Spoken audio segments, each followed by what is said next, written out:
আস্থা রেখেই কিন্তু বিপুল ভোটে জয়ী করেছি। আমরা জোরে একটা করতালি দিতে পারি না তার জন্য।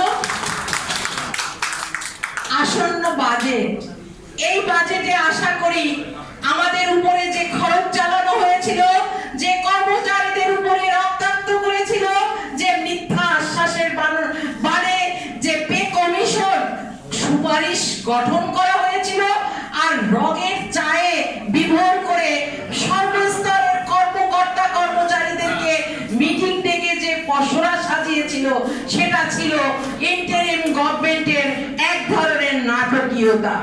আশা করি এই নাটকীয়তা থেকে বের হয়ে গণতান্ত্রিক সরকার আমাদের এই ক্ষুধা দারিদ্র্য থেকে আমাদের এই কর্মচারীদের সকল দুঃখ দুর্দশা তিনি লাঘব করবেন।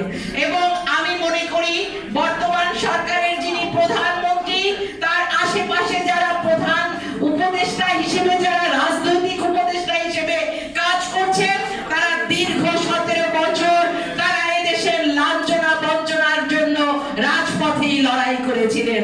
আমি বর্তমান সরকারের কাছে বাংলাদেশ সরকারি কর্মচারী দাবি আদায় ঐক্য পরিষদের সম্মানিত নেতৃবৃন্দের হাত ধরে আমি চাই আমাদের জাতীয় নবম পে স্কেল খণ্ড খণ্ড আকারে নয়, আপনারা সুষ্ঠু এবং সুন্দরভাবে আমাদের জাতির জীবনটাকে সুশৃঙ্খল ভাবে আমাদের এই বাংলাদেশের জন্য বসবাসযোগ্য করে দিবেন।